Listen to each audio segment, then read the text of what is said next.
What's going on, everybody? Welcome back to the channel. And with the 10-year anniversary of the Elder Scrolls V Skyrim right around the corner, I figured now would be a good time to do a retrospective analysis on the game. Was it really as good as all the hype it got? How well has it aged? And how long will it continue to be popular? What can we expect going forward with Skyrim, the Elder Scrolls, and Bethesda Game Studios in general? Anyway, enough of me telling you what the video is actually going to be about. Let's go ahead and start the analysis. So on November 11th of 2011, Bethesda Game Studios released the fifth installment in their renowned series, The Elder Scrolls. The hype behind this game was through the roof, as Oblivion had recently sold 9.5 million copies as the fourth installment in this popular series. However, Skyrim lived up to the hype and then some, selling over 30 million copies at the current date of this recording, which is just an astronomical number, placing the game in the top 20 most sales of any video game ever, beating out titles like GTA San Andreas, Modern Warfare 3, and Super Mario World. Needless to say, Skyrim was and still is a hugely popular game that surpassed the hype surrounding its release, something that is rarely seen these days. I mean, just see Cyberpunk, Fallout 76, every Madden for the last decade, Mass Effect, Anthem, etc. I could go on. But what made and continues to make Skyrim such a great game? How has it survived so long, and will it ever die? Well, for starters, the world building in the Elder Scrolls is just absolutely top-notch stuff. I mean, the ridiculous amount of lore in this series is honestly so unfathomable that I doubt even Hermaeus Mora himself knows it all. There are entire YouTube channels that have existed for years upon years making just Elder Scrolls lore content, not even gameplay content, just content on the lore. And they're still very popular and very active now, I mean, almost 10 years later. After the release of Skyrim. It's absolutely crazy. The world of Skyrim, though, it draws you in with the infamous, "Hey, you there, finally awake." And that has been memed and memed and memed and memed, and it still hits home every time you see a new version of it. So, to start off with the game, you're a prisoner, captive of the Empire, which is sort of a Bethesda trend at this point. You almost always start as a prisoner in their Elder Scrolls titles. But anyway. You're quickly introduced to the civil war that ravages Skyrim and her people, and you see both sides right out of the gate. So you're a captive with the Stormcloak rebels, who are led by the infamous Ulfric Stormcloak. Controversial figure to say the least, Ulfric is considered by some to be the true High King of Skyrim, while others see him as a murderous pretender hell-bent on war, destruction, and power. Instantly, you're shown an example of the many choices that you're going to have to make in this sprawling game. Do you see Ulfric as a great hero freeing an oppressed people whose own empire has betrayed them? Or is he simply a cutthroat looking for power? You get to make that decision in the game. And the best part is, you can follow the Stormcloaks or the Empire to escape Helgen, but the choices for the storyline are far from being over after that. After escaping Helgen, you can choose to simply ignore the Civil War entirely for however long you want to, or you can go straight into being a Stormcloak rebel or an Imperial Legionnaire as soon as you can to go cleanse the land of this war and strife and try to help the people in whatever way you see fit. And the decisions you make in Helgen will have some impact on the early portion of the game, but not too much, because you can still follow the Empire out of Helgen but choose to fight with the Stormcloaks later, or vice versa. It just changes kind of who you go with and then who you first meet in Riverwood when you get there. But the point is that the game leaves you so much choice in all parts of the game to allow your character to grow, develop, and change as the story progresses onward. And this is just one of a near infinite number of quests and storylines to follow in Skyrim. And that's not even counting the main storyline, fighting dragons. I would love to go over every aspect of every story in this game, but it'd be a never-ending long video. It would be incredibly long. There's so much in this game. So this is just one example of story building in this game. It is really not even the best one, because it allows you to make decisions early that have some impact but not a great impact until you finally make the decision on who you're going to side with in the war. And that has tangible impacts in the game as you progress through the war storyline. And the Civil War storyline wasn't one of the best actual quest lines, but it's just an easy example to go to that you're introduced to immediately at the start of the game, of a quest line that has tangible impact in the actual world of the game, depending on your actions, which to me is a hallmark of good world building. You have to feel immersed and like your actions are important and matter, and giving quests where your choices actually affect outcomes is the best way to do that. Which brings me to my next point, endless content. In addition to the Civil War, there are 4 major factions you can join in the game and work through. There are also some smaller factions as well. So, your major ones, you got like the Mages College, you got the Assassins Guild, you got the Thieves Guild, you have the Companions, but then you also have smaller things like the Bards College, for example. So there's all those major factions you can go to. There's also a nearly endless supply of side quests and random encounters that you stumble upon throughout the game. I mean, there's an entire cult of ancient undead dragon worshippers bestowed with powerful magic masks that you get to collect and wield. Oh, and let's also not forget to mention the Daedra quests that allow you to interact with what are essentially demons to do some pretty awful things most of the time, but damn if you don't get some badass loot for it. And that's not mentioning the replayability. I mean, there's no way you can cover every single quest in 1, 2, or even 3 playthroughs of this game, unless you just really, have like a game guide and go and make a point of hitting every single quest. But just in a natural playthrough, there's no way you're going to cover everything in the game through, a large number of playthroughs. And even if you did, you'd only be able to do it all as one type of character. That doesn't even count the near endless replayability that you get from being a different type of character, because there's more options for more character designs. You can be a badass heavy-armored warhammer-wielding orc, or a stealthy assassin archer who strikes from the shadows, or a powerful musician wielding destruction magic to crush his foes, a conjurer summoning allies from other realms of existence to fight for him, and so much more. The game truly does have endless replayability, and it's well worth whatever cost you paid for the game at this point. And I haven't even mentioned the DLC, which will add another, hours and hours more content. And that you have the Dawnguard DLC, which adds a few hours of content with a pretty cool vampire story. You have the Dragonborn DLC, which adds an entire new island land to go explore. And then, Hearthfire is not nearly as big of a DLC. It lets you build a house and stuff, but it's still a pretty cool addition. And then also, if you're on PC, which in my opinion for this game you absolutely should be, then you get to enjoy, in my opinion, literally the greatest collection of community-made mods that you could ever imagine. There must be literally millions of them at this point, and so many of them are of such high quality. You would need to make entire videos just to cover them, and trust me, there are a lot of channels out there that do that and have been doing that for years on end at this point. But the point is, you can expect to play this game so much, it may actually ruin your life. You may stop going to work. You may, lose a girlfriend or two. I know I've lost, at last count, 2,779 hours of my life playing this game. And honestly, I don't regret a single one of them. All of them, all 2,779 have been worth it for me. The next thing for me that makes Skyrim so great is the incredible attention to detail. This game has actually created mysteries that people in real life are still trying to solve to this day. The infamous symbols on the bugs in a jar, no one really knows what those are, if they're just a joke with no actual meaning, or if there is real meaning behind it. There was a whole mystery thing about that. There were YouTube videos, there were Reddit threads, there was an entire, almost a cultural movement almost to try to figure out what those were. There's theories about the town of Rorikstead being a cult of Daedra worshippers that are sacrificing people to ensure a good harvest of crops. There's theories that Talos isn't even really a god and that he made up his entire story and that it wasn't actually him. There's so many questions that are left unanswered on purpose, and the fact that the community cares this much is just proof of how well Bethesda managed to immerse their fan base into the game. Because some games you can put mysteries in there, but if the fans don't actually care about them, then it doesn't do you any good. You just have things that the fans are like, well, wish I knew what that was, moving on, don't care. With Skyrim, the fans care so much. They do so much ridiculous research, and they make entire videos, and it's a whole thing. It becomes like this entire phenomenon almost in the community of people trying to solve these unsolved mysteries and delve deeper behind the lore of the series and stuff. And to me, that's just even more proof of how well Bethesda built this world. And you can tell the developers genuinely care about the game and the franchise as a whole because of things like that. They go above and beyond to make every little detail about the game perfect, and their effort is noticed.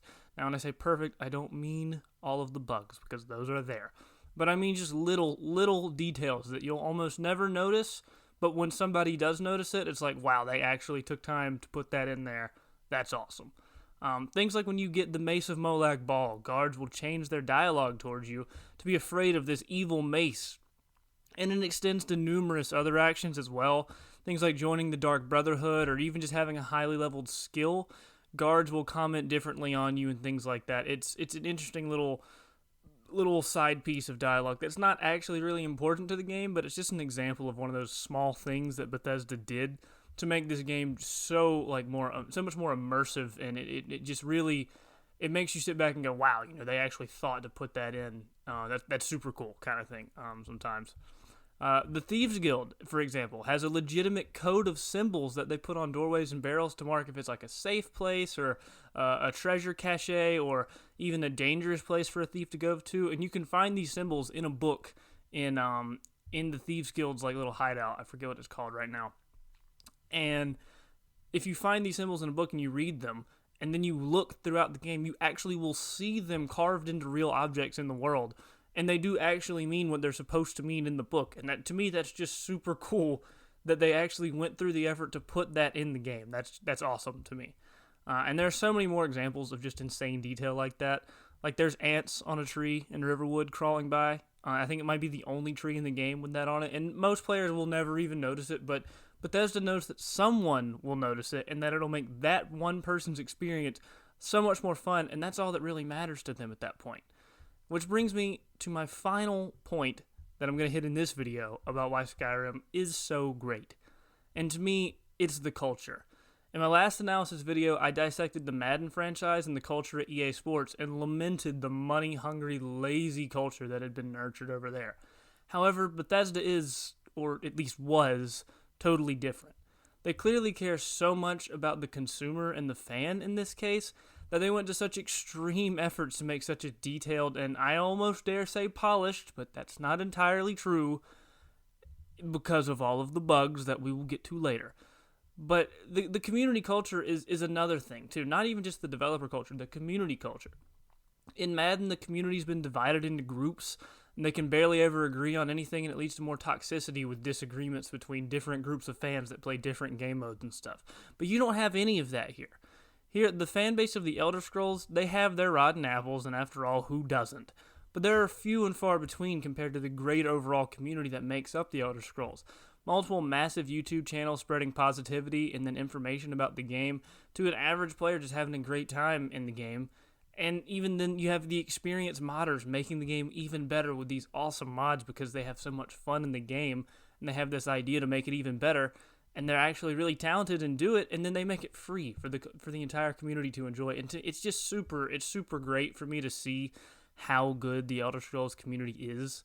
I mean, like I said, you have some of your rotten apples that you're going to have in every group of people, but overall, the community around the Elder Scrolls is just a much more positive, united, and to me, just a much better community than you see in a lot of other video games, and I think that has a lot to do with why it's lasted as long as it has, in particular in the modding department. I mean, they have modding projects so big that they're literally remaking old Elder Scrolls games into the Skyrim engines, with things like Skyblivion, which I'm super excited for when it comes out. And then you also have mods just as small as simple like an armor pack or a bug fix or whatever else. But the modding community is hands down the best I've ever seen, and that really does matter, especially at this point in Skyrim's life cycle. It's so much further along now than most games ever get to still be this popular, and all of that is due to the modding, because modding makes this game endlessly more playable. And it's hard to credit Bethesda for the work of the community in modding, but to be fair, Bethesda created such an inspiring sandbox of a game that it spurred this entire community of people to literally work countless hours to improve their favorite game. And that's something that's true. It's just truly special to me, whether you want to credit Bethesda or not. I give Bethesda some credit, but most of the credit goes to the community. Like I said, Bethesda has to get some credit, though, because they created this franchise and this game that inspired such a community. So they have to get some credit. As I've said in Let's Plays that I've done of Skyrim on the channel, Skyrim is my favorite game of all time. So I'm certainly a little bit biased with all this praise. So you know what? I'm going to be a little bit critical for a change. Let's go to some of the more we'll say bad things. I hesitate to say bad with a game that's good, but we'll say bad. So while undoubtedly Skyrim is an amazing game, it is far from perfect. Has issues just like the rest of us and all the other games that you're going to play. None of them are actually perfect. Biggest one that plagues this game is bugs.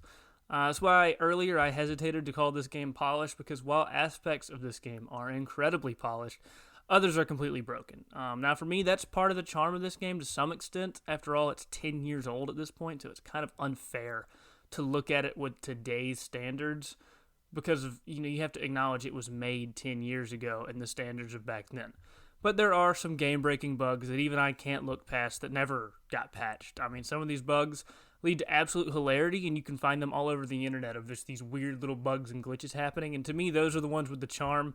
But others will just ruin the experience for some players. If your first few playthroughs you get game-breaking bugs 2 or 3 times, that might be it for you. You might not ever get back into the game. And to me, it's really sad to see, because such a great game and all these great experiences that these players could potentially have ruined because Bethesda didn't fix some massive bugs that really could have been fixed. And the modding community helped that a lot, but I can't count that when doing an analysis of Bethesda and of their game. I can't give them credit for bug fixes made by the modding community. That's not fair.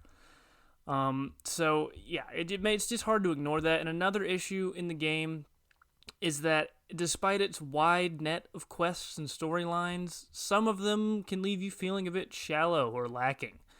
This because there's a large number of quests that are just fetch quests. Go here, do this thing, and come back to me so I can tell you to go to a different place and do that same thing in a dungeon that's a little bit different than the one you just went to. And so that can cause parts of the game to really drag on you, especially if it's on one of your later playthroughs and you start to actually realize this is what the game does for large sections of the story, especially in certain factions like the Companions faction and things like that. It's just a series of fetch quests over and over again sometimes, and that can really cause the story to drag.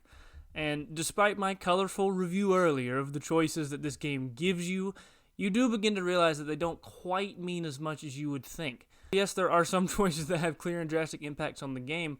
Things like unkillable quest characters will prevent you from breaking parts of the game. Invisible walls can sometimes break your immersion. There isn't really an option to be just this super evil character. Yes, you can kill innocents and you can be an evil Daedra worshiper, but what does that actually do to the overall story? Sadly, not much, as no matter what you do or what story you want to craft, you will slay Alduin and you will save the world using the power of the voice. And I certainly understand why such limitations are in place, because you have to keep a cohesive story going.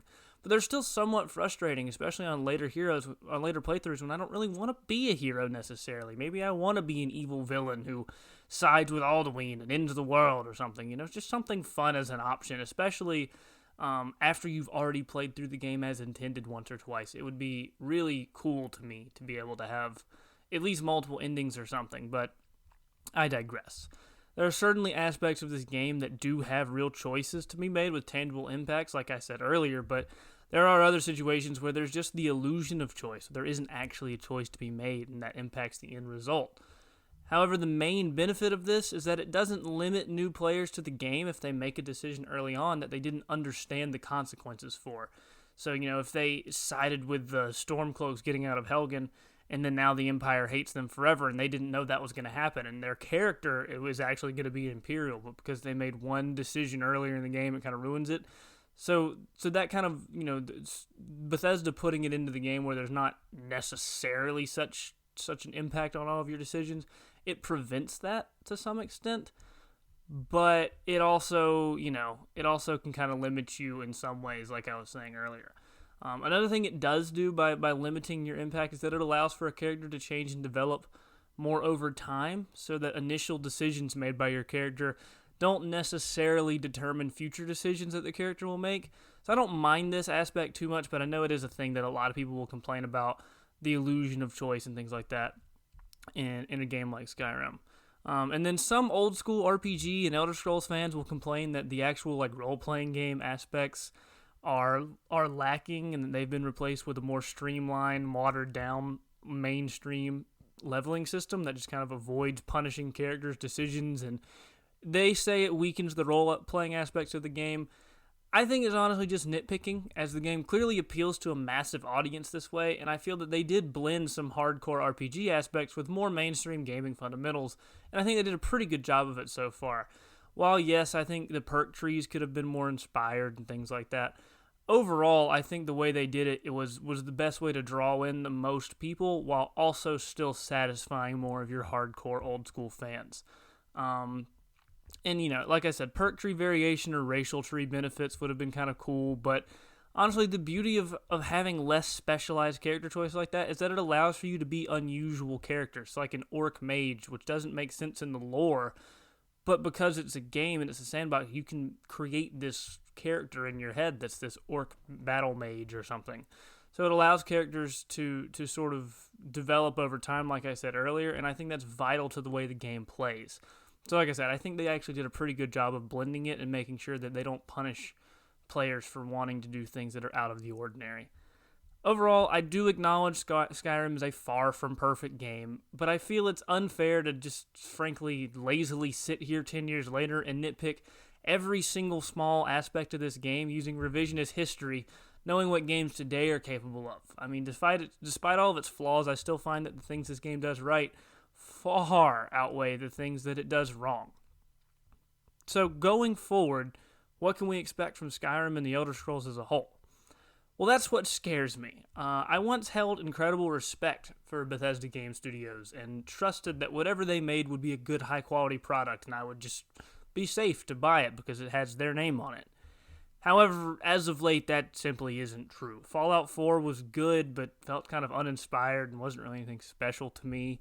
Fallout 76 was and still is an absolute disaster that's just a clear cash grab that spit in the face of many loyal customers and fans that BGS built up over all these years. And I can't just blindly trust Bethesda anymore, and that's sad to me, but also probably a good thing too, because you shouldn't ever just blindly trust a game developer, even if they have never, done you wrong, so to speak. You still probably shouldn't just blindly put faith in them. Gamers now are more demanding than ever, and the charming bugs of Skyrim won't be so charming in Elder Scrolls 6 anymore, especially after they've taken the longest 10 years in the history of the world to even start production. We have no idea when the game's going to release at this point, and fans are absolutely starved for new Elder Scrolls content. To me, this only raises the bar for Elder Scrolls 6, as fans have grown impatient and have increasingly high expectations for the future. Starfield will go a long way in determining how I feel about Elder Scrolls 6 before launch, because to me it's their last chance to do a full single-player RPG Bethesda Game Studios style game to really gain the fans' confidence back before releasing Elder Scrolls 6. If Starfield is another money-hungry, cash-grab, lazy thing that they made for Fallout 76, then that's going to make me feel very worried about the Elder Scrolls 6 going forward, because that's all that I've seen them do since Skyrim at that point would be more lazily done cash grab type things, and that would be very worrisome. I'm just really hopeful that that level of greed and money-hungry laziness doesn't infect Bethesda Game Studios in the same way that it's infected a lot of modern gaming studios, in particular things like EA and 2K. I will be completely crushed because, like I said, this is my favorite gaming franchise, The Elder Scrolls. Skyrim is probably my favorite game of all time. So if that happens, it would be devastating to me as a video game fan. Another thing that doesn't help is that Bethesda keeps selling us Skyrim. I mean, it's a total meme at this point that even Todd Howard has been making jokes about it for years.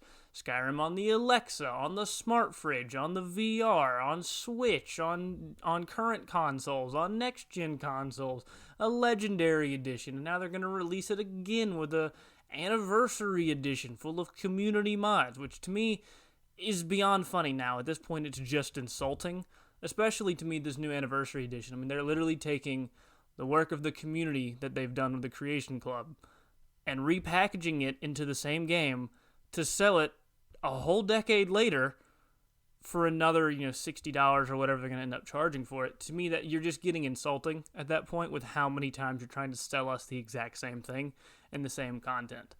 I mean, why are you doing that instead of remastering Skyrim? Why don't you do an Oblivion remaster? Why don't you do a Morrowind remaster? Or do some Elder Scrolls 6 content in some way. You know, something other than just Skyrim again and again and again and again. However, I am still blindly optimistic about the future of the Elder Scrolls franchise because of just how magnificent the ride has been thus far.